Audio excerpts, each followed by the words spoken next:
Hello, Gabriel Blake. Hi, Gaybros Jose. Where are we today? We are at Sheltering at Home My forever. fa- my favorite bar. I mean, it has become the only bar that I can remember at this The point. drinks are plentiful and very strong. Yeah, but we are missing the bartenders. Today I'm drinking, you'll have to tell me the name of it. You are drinking a very sophisticated Spanish drink that is called calimocho.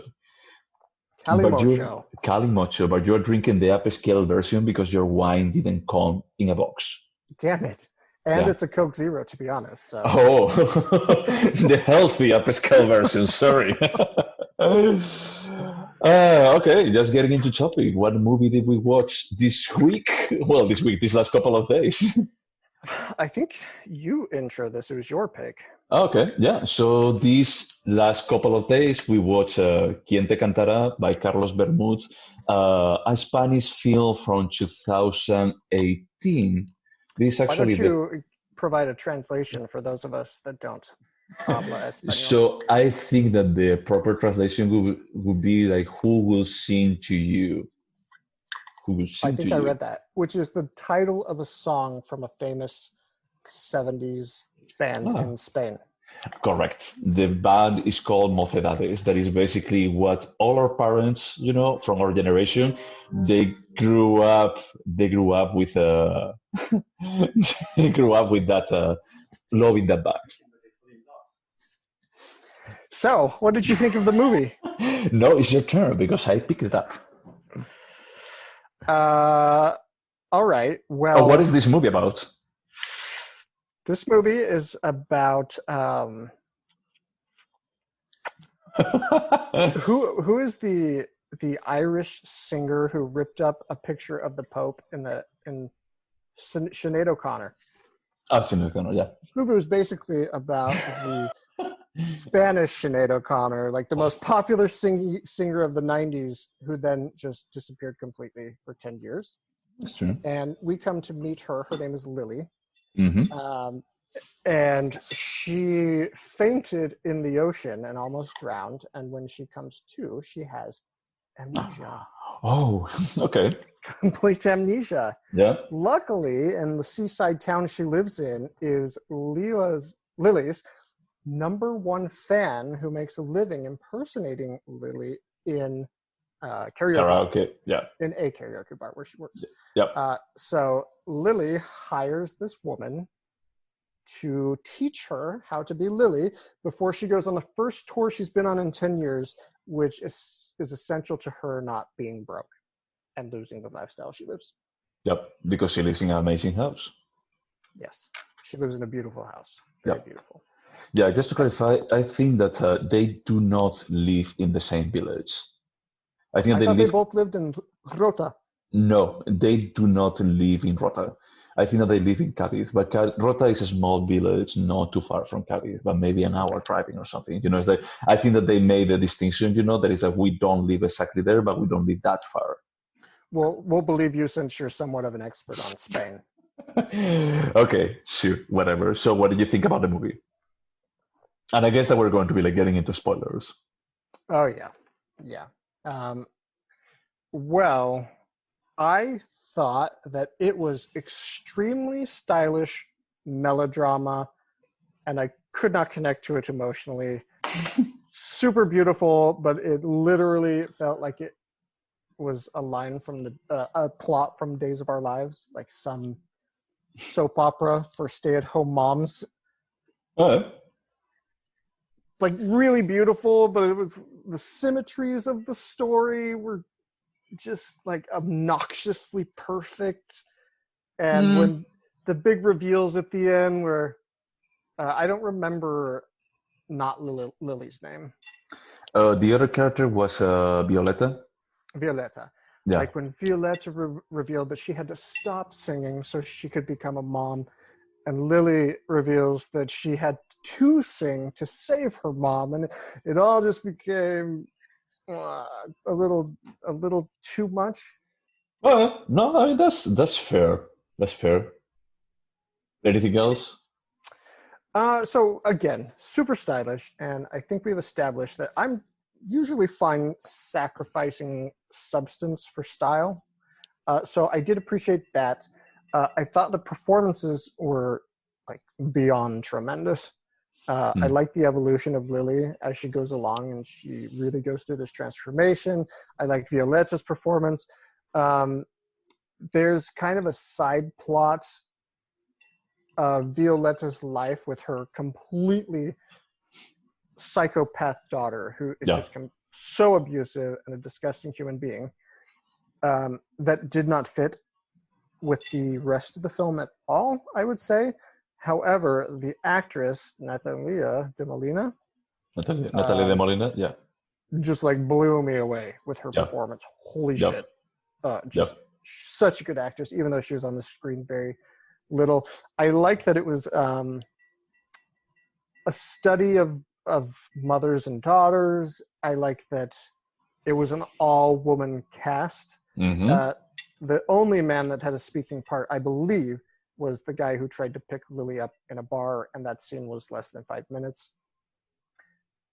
No, it was not Lily. It was Violetta. And they end up having sex, and they don't show him again.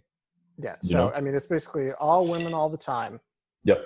Basically, that scene is there for just reminding you how discontent or how much Violetta has given up in her life, and how it's not going to be like connecting with anyone else but her daughter.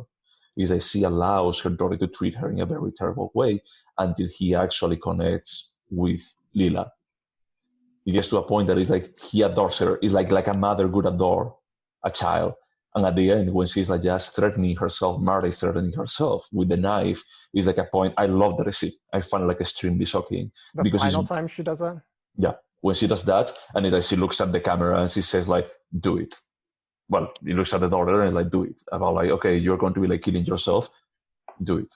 If I had to pick between like my life, the life of my daughter or the love of Lila, I would choose the love of Lila because that represents part of the identity that I want to be. So I think that it's true that the movie plays a lot with the relationship between mother and daughters, but it plays also from the perspective of who we are. What part of our parents lives in us? Even Marta mentioned this once at the beginning, where it's like, hey, you could work and just pay your own phone. And it's like, I don't want to be like you. That's the last thing that I want in this life. Yeah, God, I hated that character. Yeah, but it's amazingly well done. And you can see like the pain that she has inside. That is like maybe she has some kind of bipolar disorder. We don't know exactly what happened for making them run away from Madrid and just moving to Rota. But it's like maybe there was like an abusive father. It's like we don't know. It's just completely left to the imagination. About like you only know that that girl is broken. And that mother, it doesn't have the strength, for whatever reason, because she only lives for her, because he sacrificed so much for her, she doesn't have the strength for just steer her in the right direction. The Michael Haneke fan in me desperately wanted, when the camera was so focused on Violetta's face while the daughter was threatening to do it, for like blood to just splash her face. Well, I mean, I think that it's a bit more elegant how he does it, because like the point that he actually says, like, do it, it breaks your heart. Exactly what are the implications of she actually saying, like, I'm not going to be like keep bending over for you and done. It's like what actually just make me done is because I'm actually just having this adoration for this character. And it's basically the adoration that she used to have for her own daughter, and she's not actually translating to this other character. And then 5 minutes later is when she discovers that this character doesn't exist. I'm in love with a product. I'm in love with a product that she created. Yeah, that's true. So what do you think about her perpetuating that? I mean, I love identity? It. I completely love it, because at the end it's basically like, look, I lost my daughter. I sacrificed my daughter for this person that I adore, and I discovered that this person doesn't exist. So I'm going to be like the reason I'm hesitating is I don't know that person doesn't exist just because she didn't write the songs, doesn't. Well, I mean, basically when you even like see but when you even see the album, when she says like, hey, look, I still have a copy of the single that my mother created, that it was not successful, you see the image of the mother and it's basically her. It's the image that she has. So from that perspective, it's like there is nothing out of her is that she stopped singing, because from that point it's like there is no meaning. I killed my mother, but at the same time, here goes another spoiler, but it's like at the same time, it's not about like who writes the music. It's like I was just basically being the vehicle for my mother to just sing. From that perspective, when you think about the personality that she has, is void. There is nothing. And I think that is exactly what the dreams that they show like twice in the movie, that you see like the Lila, the character, the singer, almost in black and white, like going through the wall. It's like it almost represents that. That is like she's realizing that there is nothing on Lila on me, because I was never Lila. My mother was Lila, and I was using that image. And now I'm going to be like taking over someone else's image that is Violetta's, and I'm going to be using her for just being a new persona. It's the thing that I was talking the other day with a friend, and he was telling me, "Oh, I don't want to watch a drama because there is always going to be an evil villain, that is going to have like pretty weird motivations or whatever." Like the thing is, like until the end of the movie, there is no real villain in the movie, and even when there is a villain, is that you don't even have like a clear idea. Like, is it truly a villain? Is Lila like a villain per Did he se? say villain or did he say conflict? Because I think there's a Villain. tremendous amount of No, drama. there is there is, but it's like what I mean is like it doesn't mean that it's like the villain of the movie. I mean, she did something bad. She killed her mother, basically. Do you think she meant to kill her mom? Because I I think think she totally did. you think that she did or she did not. I just think you don't give an addict 10 grams of heroin if you I don't think that want she somebody did. dead. Yeah. Yeah, I think that she did. But it's that then when that actually happens, is that she lost any kind of touch with reality. She basically just lost like the idea. It's like, who am I? It's like I actually was living. I was not living my life. I was living like the life that my mother would have wanted to live. It's that now that my mother's life has disappeared, is that what is the value of my life? I could still like just sing the same songs, but I don't have the same kind of motivation. I think that there was some kind of love-hate relationship there, exactly the same one that you see with Martha and Violetta. Yeah, I can see that. Well, like I said, the symmetries are obnoxiously perfect. Sure. I will give you that. That is like the script actually feels a bit like, wow, true. You're like, like rubbing it on my face. You know how you're doing this. It's like, okay, look back. Now look at the other stories. Like, sure, I get it. But at the same time, they are different enough. That's what I feel. And besides that, the other thing.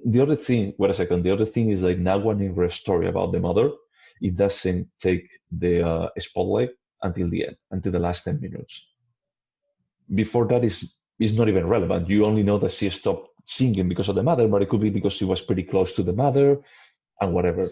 But I enjoyed that big reveal wasn't what the film was building up to at all. That's not what the film was about. The film was about that process of trying to become Leela, which it wasn't becoming Leela. It was both of them figuring out who they were as people. And exactly. Yeah. So the reveal was not obnoxious, like The Sixth Sense, for instance. The what? Oh no. This is not about. It's not the lead motif of the movie. Yeah. Is the as you say, is like the evolution of the characters, and you can even see Blanca, like the agent friend of Lila, is that she was saying is that I never had a daughter. I never had a daughter because I was caring for you. Yeah. Is that what she said in Spanish? Do you remember? Yeah, it is something like that. In English, she said, I never had any maternal instinct, and if I did, I used it on Lila. Exactly. Yes, she said that at the beginning, but then at the end, it's like, I gave you everything during that time. And you can see that, okay, you are not the biological mother, but it's clear that you were caring for her, at least you were her mother. How old was Lila supposed to be? Do you have any idea? I know they didn't say it, but... They don't say, they say 40-something, 45. 45, so she met Blanca when she was 20, right? Because they were together for 25 years. For 20 years, was it? 25 years, I think she said. Okay, yeah, so when it was 20, when she was starting her career. Did you like the aesthetics of Lila and the music that she was doing? I didn't like the music.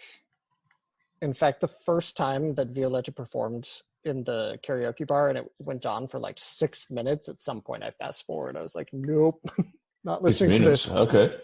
That's an exaggeration, but I was like, I don't want to hear this. Okay. No, that's fair. I mean, like it. I don't like the choreography that much, but I found like the music was okay. So the funny thing is like Nagwan Inris is a singer. I don't know if Eva Lorak, the one that plays Violetta, is also a singer, but Nagwan Inris, yeah, is a singer. But I'm not completely sure if he's the one singing here or there is some kind of playback for her. But she used to be a trip hop singer. Oh, really? Yeah. It reminds me of Juana Molina, who was actress singer. Yeah, let's have that.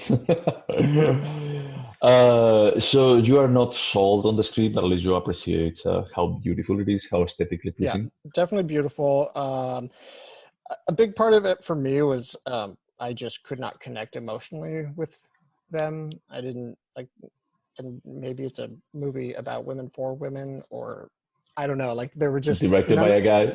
It's written and directed by a guy.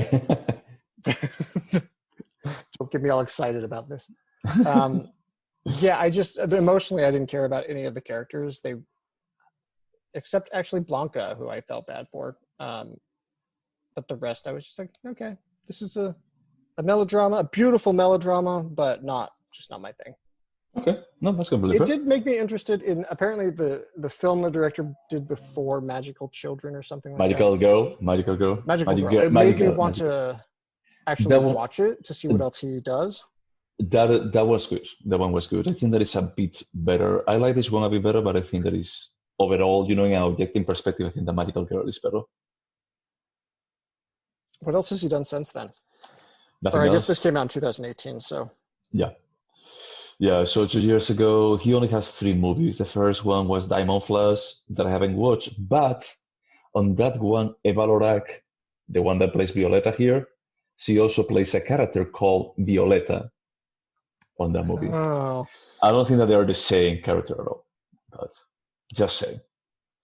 I think that's that Have you one. seen the stuff that he's written, but not directed? No, let me just check what did he write. La abuela, Me envenenas, Quién Te Cantará, Magical Girl, La Gran Ciudad. There are all sorts. Yeah, no. Oh yeah. Yeah, there are all sorts. Well, okay, so this movie didn't blow me away, but it intrigued me enough to check out the director's other films. Sounds good. So what is your score? 6.5. 6.5? Okay. So my score, just doing a symmetry versus the last movie, is a 9. I love this movie. I fucking love it. I feel that it's gorgeously shot. I think that every single shot is a piece of art. Is that the guy actually spent like a lot of time. And I have to say that all the scenes with the daughter, with Marta, I found them like breathtaking. And Marta was like, holy shit, give this girl her own movie. Yeah. Apparently she has several, so I'll check those out Yeah. too. Yeah, I mean, probably they're not going to have like the same kind of a script of emotional invested script, but just taking with a grain of salt. Like a mainstream movie sort of. I check a bit about. I don't think that I watched many of them, but the kind of feeling that I had, it was a bit more of a teenager star. So like Spanish cheerleading films? Is she in the Spanish Bring It On? No, she's not. We don't have that. But what I mean is, I had a feeling that it's a bit more of a beat or heartwarming kind of movies. All right. More like dramedies. Because as a dramatic actress, she has it. Yeah, no, I agree. I fully agree. Oh, it was like she was in 3 episodes of Web Therapy. Oh, she was? That's actually a pretty funny series. Yeah, I like that. I like that show. I mean, depending on the episode. Yeah. I only watched the shorts. I know that they did the TV series, but I think it was that. Oh, I completely forgot they did that on Showtime? Yeah, I think so. And she was on the TV series. Because on the original, on the web series, she talks about her husband and her daughter, I think, but they never saw them. Mm-hmm. They never showed her husband for sure in the web series. Yeah, I don't remember the daughter. Yeah, and I think that is part of the series later. The web series episodes with Meryl Streep in them. Oh my god, that was hilarious. Yeah, there were. I mean, the only thing is that depending on the episode, the cast could actually just change completely. Like the cast would make it or break it, let's say. I know we're getting way off topic, but who would have thought Lisa Kudrow would have the most interesting post-Friends career?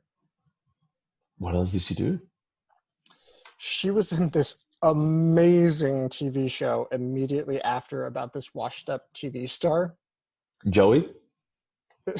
No, this one was so good, and they bring her onto the sitcom, and she thinks she's going to be the star, and she ends up supposed to be like the grandma next door, and she's in total shock, and Lisa Kudrow just gets humiliated episode after episode, and it's really good.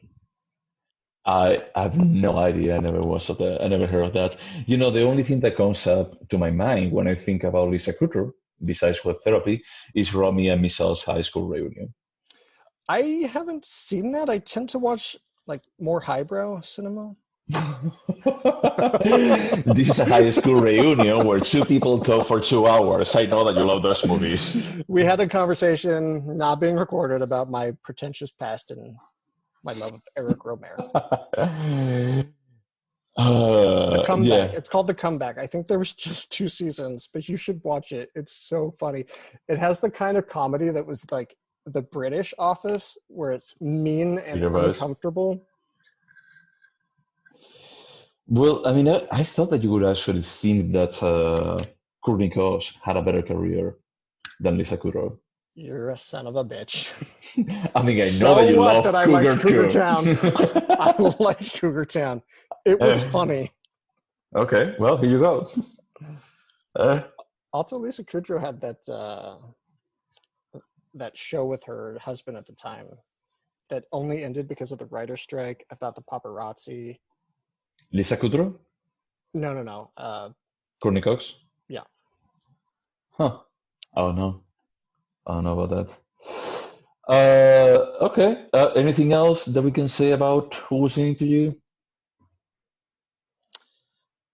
No. I mean, it was interesting, better than your average film, but ultimately, I think it needed a more human aspect to the story, in my opinion. It didn't speak to me. It spoke to you, but last episode, Burning, was basically the best film I'd ever seen, and you didn't like it either.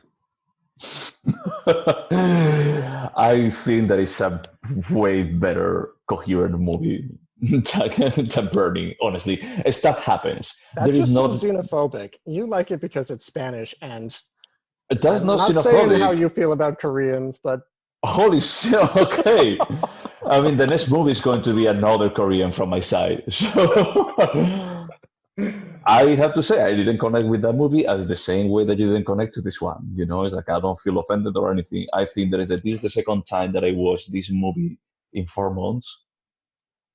And I have to say, it's like I was expecting that, okay, I'm not going to be like liking that much. I'm not going to be like just paying attention to it and going to be disconnecting from it. And I couldn't just look away. Just knowing exactly what was coming, it's like I don't want to miss a single second. I remember back when bars used to be open and we met up for drinks and you had just watched it and you actually asked me to see it outside of our film discussions. So. Yeah. Oh well. We don't have to agree every time. It doesn't matter. It's always next episode. Exactly. All right, man. So I think that we can just cut it here, I guess. Wash your hands. See you guys. Thank you for listening.